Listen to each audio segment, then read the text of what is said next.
guys, welcome to Queen of the Kitchen. I wanted to make pot roast tonight for dinner. We're making approximately 5 pounds of it, and I have the seasonings and everything all prepped out. And then I have potatoes that's actually going to be in a pot because hubby is actually on keto, so I don't want to mix the potatoes in the Instapot with the meats and everything, all the seasonings and stuff like that. So that way the kids can have it separately with their rice. So let me grab my apron real quick, and then we can get started. So I went ahead and washed the meats already. I'm big on washing meats. Unfortunately, it's just how I was raised. You know, it's up to you if you want to or not. I've always suggested, especially with the corona going around, the virus. And carrots is always good. I have 2 packs of ranch seasoning, 2 packs of brown gravy, can't even think, and then 2 packs of pot roast seasoning, which is a mixture of like carrots, onions, garlic, you name it, it's all in it. I'm gonna prep 2 things tonight. So I'm making pot roast tonight, and then I'm gonna show you how I prep the shredded pork, so that way when we cook it on Wednesday, you can see the ending result of what it looks like. But I'm gonna prep it and get it all nice and marinated, put it in the refrigerator so we can cook it on Wednesday, because we don't need to cook it tomorrow. All right, so got my Instapot plugged up. I'm getting ready to add my meat to it, 5 pounds. Like I said, I've already washed it. And then what I do also in the meanwhile is I always wash my hands, always have to keep a clean kitchen, always. I don't like to have things all over the place. And take the ranch and put it in here.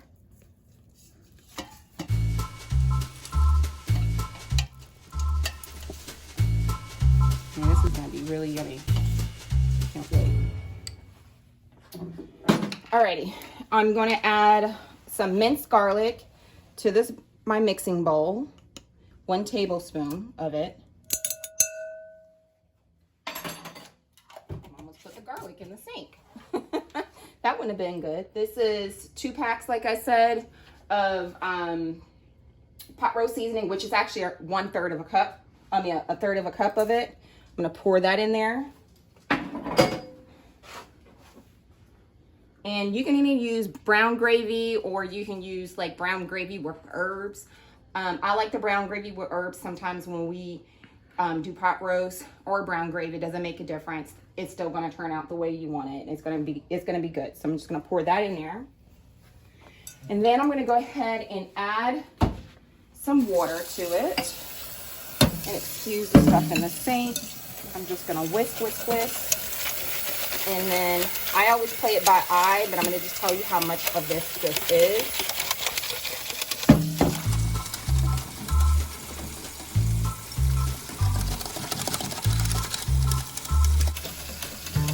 Probably approximately 1 quart.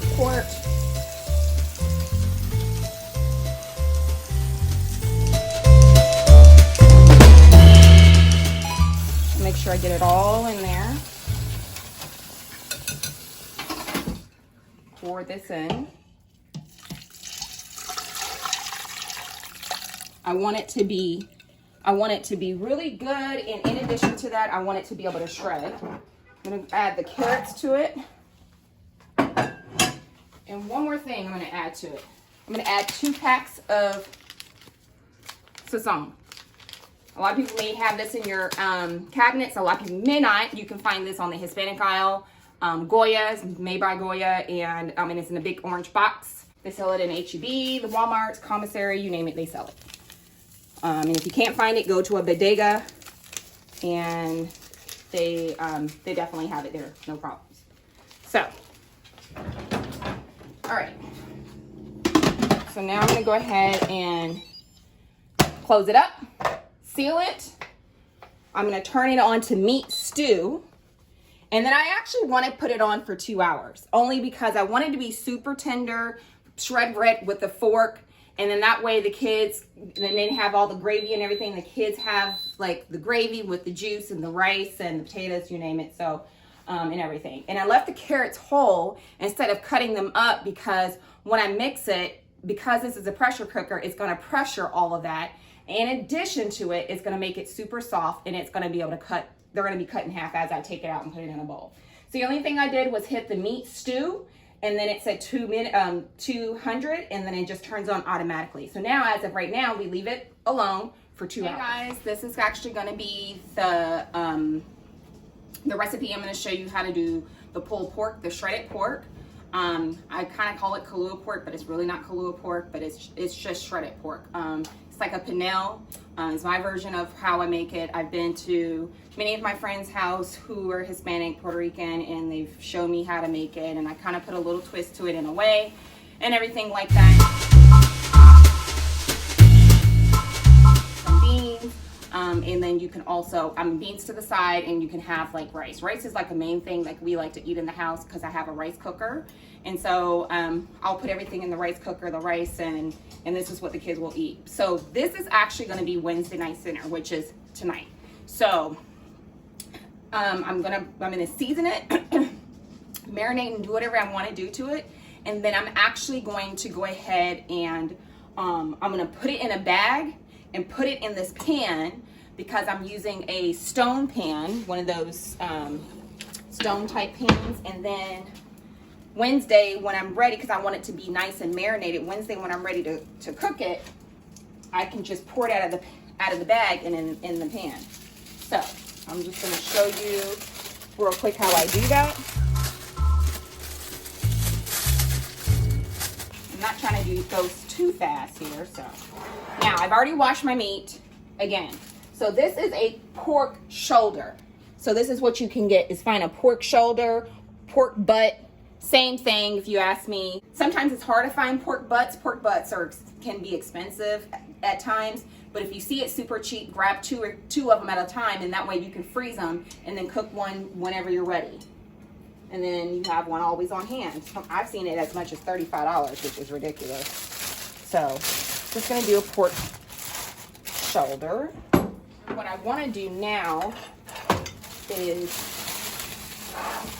I want to stab the meat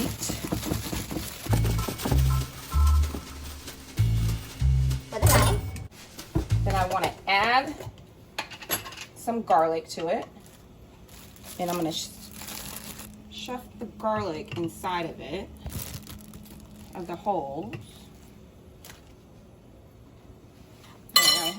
Depends on how much garlic you like. We like a lot of garlic in our house. So, and then you just shove the garlic in the holes if you can. I'm now going to add sazon again to it.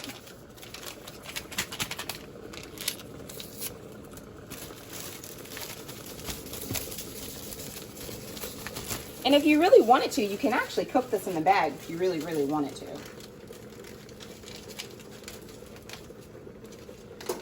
Add a little bit of oh.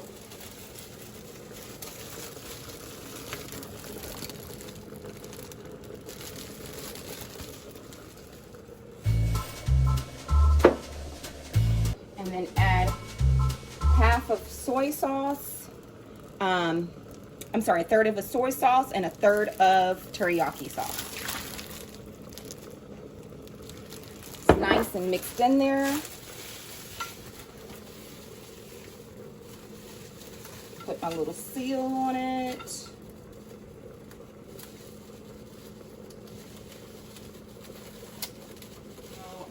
we prefer jasmine rice, so I'm going to wash it real quick, because rice is disgusting because it's got that film stuff on it. And then I'm actually going to put it in my rice cooker. So let me just show you real quick. Grab a bowl. And this is the scoop that we use. And this container you can get from Walmart. These labels I was able to get on Amazon. And it's kind of nice because you can take a marker and a dry erase marker and erase it and use it for something else. But I'll put that in the label. So I'm going to just take a couple of scoops.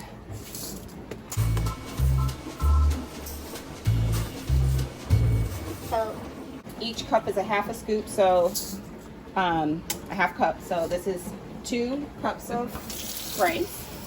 I'm going to wash it in some cold water, and then just gonna shake. See that film that's on it? You want to like make sure you wash all of that off until you get clear water. So sometimes you got to wash it a few times.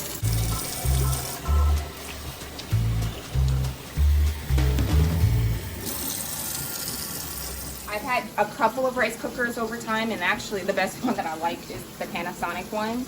I got it in Chinatown in Canada one time that we were visiting, and I just love it. I just love it. So rice cookers come, you have the cheap ones and you have the more expensive ones, and the more expensive ones I like. I've had a really reasonable cheap one before, and it was a Panasonic. I think it was like 40 bucks that I got it from a store, and it lasted a long time. It was nice because whenever I would make the rice, I could actually leave it in the rice cooker overnight on warm, and it would still be good the next day, and the kids will get, you know, like a little bowl and some soy sauce or whatever and eat it for a snack or whatever. So anyways, so I'm gonna go ahead, and the reason why you don't want to wash your rice in your rice cooker pot is because the film of the rice, of like all that grit and dirt and stuff like that, will scar it and it will scratch it, and then it will ruin it. So if you want your rice cooker to last a long time, try to wash it in another bowl. And then it's 2 cups of water that's in here, and it has like a little measuring thing in there. So I'm just gonna put a little bit of salt. And I'm actually going to, oh, on here we have different labels like white, jasmine, multigrain, you know, brown rice, whatever, sticky rice. I'm actually gonna do quick rice. I mean quick cook, because I just wanted to cook quick, just to have it done. So the only last thing that I need to do is let you know everything's cooking. It's going to be yum. Can't wait. And you'll see the end result once I'm done. All right, guys. Had it in here for a minute. I had to take the vent and let it do its thing, and it took forever. So this is how it looks. It's super tender. Look at that. Look at that. I don't even got to use a knife. It's just on its own. Look at this.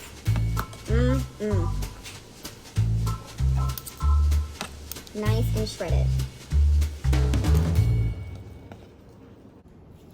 So, all right, and you see the potatoes. Look at the potatoes in there. Look at that. So I'm going to put some rice on here. I'm going to plate it so you guys can see the end results.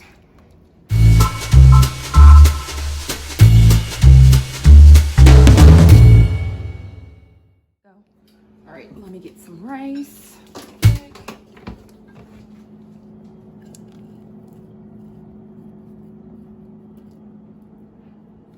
A bit of rice, maybe a little bit of potatoes.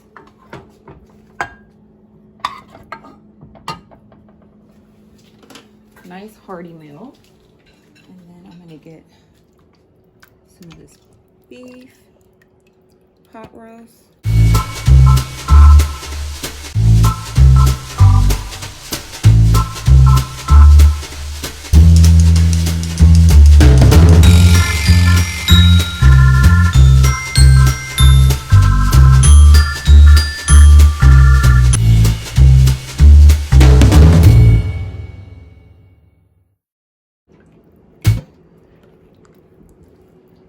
Get some of that. All right, let me taste.